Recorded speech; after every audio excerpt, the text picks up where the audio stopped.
Welcome to DSEJ Home Classes, an attempt to connect learner with the instructor, a digital initiative by Directorate of School Education. Namaskar, my dear students. Today we are going to talk the next topic of the chapter Morphology of the Flowering Plants, and today we are going to discuss a very important topic, and the topic is the inflorescence. So dear students, let us first of all talk about the definition of the inflorescence. The inflorescence is the arrangement of the flowers on the floral axis. And in this inflorescence topic, we discuss how the flowers are arranged on the plant or on the stem or on the floral axis. The term floral axis is that part of the plant shoot where the flowers are born. Flower can be born singly or in the groups, and the pattern in which they are arranged on the flower that we discuss under the inflorescence. Because inflorescence is a diverse term, it includes diverse forms of patterns of floral arrangement on the plant. So we have different types of the inflorescences. So let us first of all discuss different types of inflorescences. And the different types of the inflorescence are the racemose inflorescence, cymose inflorescence, and there are some special inflorescence also that we will be discussing just now. First of all, what is racemose inflorescence? When the main floral axis grows indefinitely and gives rise to the younger flowers in the acropetal order, that is called as the racemose inflorescence. And when the apical bud is the flower, that is wherever the flower is born on the floral axis, the growth of that branch terminates over there. That is known as the cymose inflorescence. The young flowers are born below the apical bud, and there are certain special inflorescences which include Cyatheum, Hypanthoddium verticilliaster that we will be discussing just now. Dear students, now the racemose and the cymose inflorescence, to understand it in a little bit better way, we will talk about the differences between the racemose inflorescence and the cymose inflorescence. First, you can see this diagram where the upper portion of the floral axis is shown. In one, you can see here, and you can see here. The terminal bud is here and the growth of the stem is still continuing. But here the flower marks the end of the floral axis, and this is the difference. This one is the cymose and this is the racemose. Now let us discuss about some differences between the cymose and the racemose inflorescences. When the main axis continues to grow, that is the racemose inflorescence, that is bearing of the flower does not mark the end of the growth of the shoot. The main axis, if terminates in a flower like here, that is called as the cymose inflorescence. Because the main axis continues to grow in the cymose inflorescence, so the growth is unlimited. But here the main axis stops its growth after it bears the flower, so the growth is limited. Now, very important point, in case of racemose inflorescence, the flowers are born in the acropetal succession, whereas flowers are born in the basipetal succession in case of cymose inflorescence. Let us make this point very clear. In case of cymose inflorescence, it is the acropetal succession, which means the youngest flower is at the tip and the oldest flower is at the base. In the reverse of it, in case of cymose inflorescence, where the growth is limited by the bearing of the flower on the shoot. The oldest flower is at the tip and the younger ones, they are born below it. So this is the difference between the acropetal and the basipetal succession.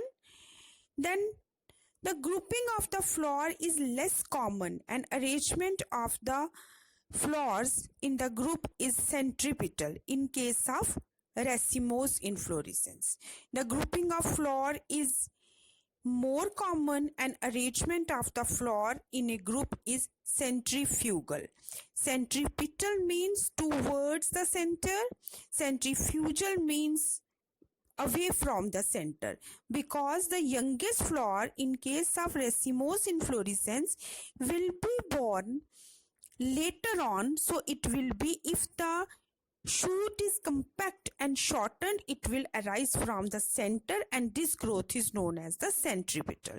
Whereas in case of cymose inflorescence, the new flowers are born on the outer side, because the size of the inflorescence increases towards the outer side, hence it is the centrifugal arrangement of the flower.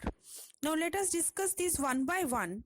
First of all, I am talking about the racemose inflorescence.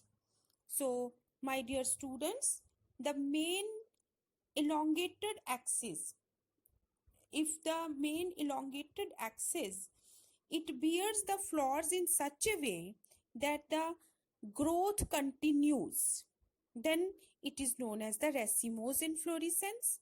It is further of various types. That's the main axis could be elongated. Main axis could be shortened. The main axis ends in a flowers, or main axis is flattened. That is, there could be any case because of the differential growth of the main axis. We have several types.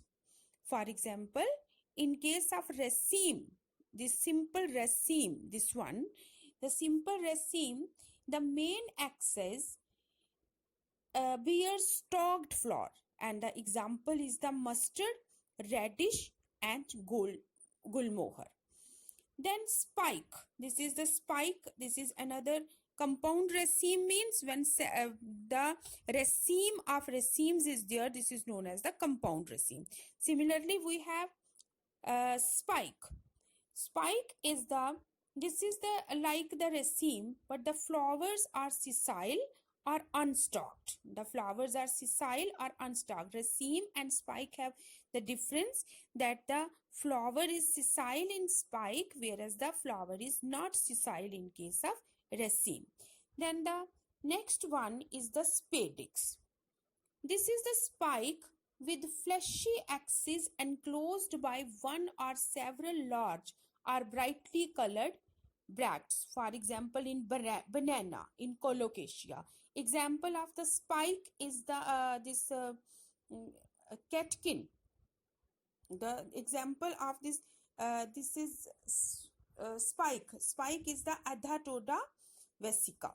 Then we have another feature where the main axis is shortened, and such a inflorescence. Here the main axis was elongated, and on the main axis either the flowers were stalked when it was called raceme, either they were sessile when it was called spike, either they were fleshy outgrowths were there, that it was called as spadix. Now if the main axis is shortened, such an inflorescence we term it as corymb. The axis is not elongated as in the first ones. It is short and bears flowers in such a manner that they are placed almost at the same level, that the axis is very shortened and the flowers appears to be arranged at the same level. Now there could be another condition where the main axis is ending in the flowers. The example is the umbel. All the flowers arise from one plant. The axis may or may not be branched. Simple umbel if unbranched, and compound umbel if it is branched. Bracts are present, which is called as involucre, at the base of the flower. Example is the coriander and carrot. Another feature is main axis is flattened. Then it is called as the head or the capitulum. The main axis is flattened, more or less convex structure, the receptacle on which the florets, small flowers, are arranged in the centripetal order. The whole inflorescence is surrounded by involucre. Involucre means a whorl of the bracts, which bear one or more types of the flower. Inner ones are called as the disc florets. The outer ones are called as the ray florets. And the example is the family Asteraceae sunflower. What I have told you about the racemose inflorescence and its various types, you can better understand it with the help of this diagram. I told you that there could be the three conditions. That is, if the axis is elongated, it could be spiked when the flowers are sessile. You can see here the flowers are sessile on the main axis. This could be one condition, or there could be the condition where the flowers are not sessile and they are also having the axis. They are having the flowers arranged in such a manner that this type of the inflorescence appears to be like this one. This one is the inflorescence. And then there could be another condition, corymb, where the flowers appear to be, because of the differential growth of their axis, the floral axis, they appear to be arranged in the same level. Or they could, this is the umbel, where the flowers are born at one point, and because of their equal length of their axis, they appear to be arranged in the same level. Or if it is highly shortened, it is a head or the capitulum like this. So because of the differential growth of the main axis, or whether the flower is stalked or the spike, because of the differential length of the stalk, it could appear like this, and if it is sessile, it appears like the spike. So you can understand it in a better way with the help of this diagram. So after the racemose inflorescence, we are now going to talk about the cymose inflorescence. The cymose inflorescence, in this type, the main axis is always limited in growth. That is, the main axis, the growth is limited and it terminates into a flower. They are usually stalked and borne in the basipetal, that is, growing downwards towards the base from the one point of the attachment. The main type of this is the cymose inflorescence, and this is in the nature how it appears like. This is its diagram. These are the, and here you can see two types, the helicoid cyme, the scarpoid cyme. What is the difference between the helicoid and the scarpoid is that in case of helicoid cyme, the next flower, it is born on the same side. You can see here all the flowers 1, 2, 3, 4, 5, they are born on the same side. But here you can see the alternate flower is born on the alternate side. First on this side, second on this side, third on this side, fourth on this side. It is like this, and it is how the difference is made between helicoid and the scarpoid inflorescence in case of cymose inflorescence. Now cymose inflorescence, it could be further divided into as you have seen that the main axis terminates into a flower and one lateral branch, it continues to grow from the base, which also ends in a flower. So, and these, as you have seen, this is of two types. This could be helicoid, this could be scarpoid. Now again there is a difference whether it is helicoid or the scarpoid.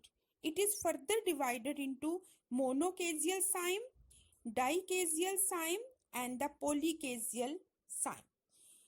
Monocasial means that there is one lateral branch develops into a flower, whereas the other one is not developed, and further it could be either helicoid, it could be scorpioid.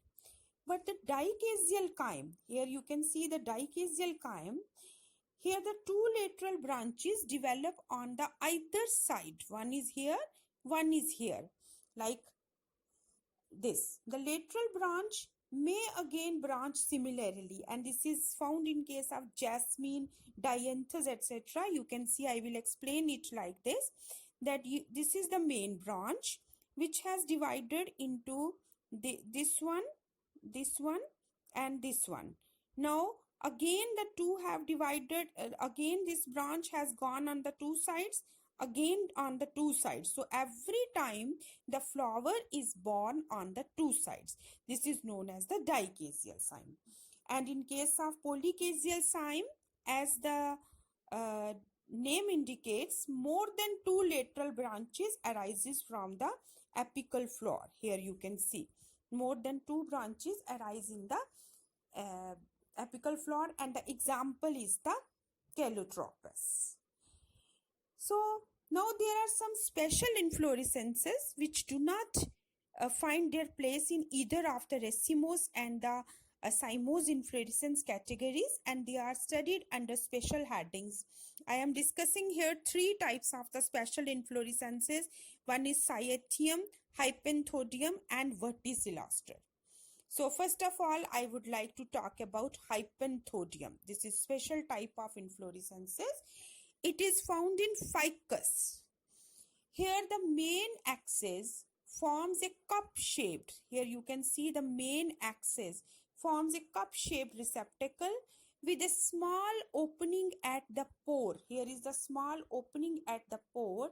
The flowers are enclosed within the cup of the Hypanthodium, and it offers a special type of the pollination wherein the insect visits the flower in the one flower and comes out and takes the pollen on its body and then accomplishes the process of pollination. Then next is the Cyatheum, and in case of Cyatheum, here the cup-shaped structure is formed by the involucre. Actually, this is the involucre which is forming the cup-shaped structure.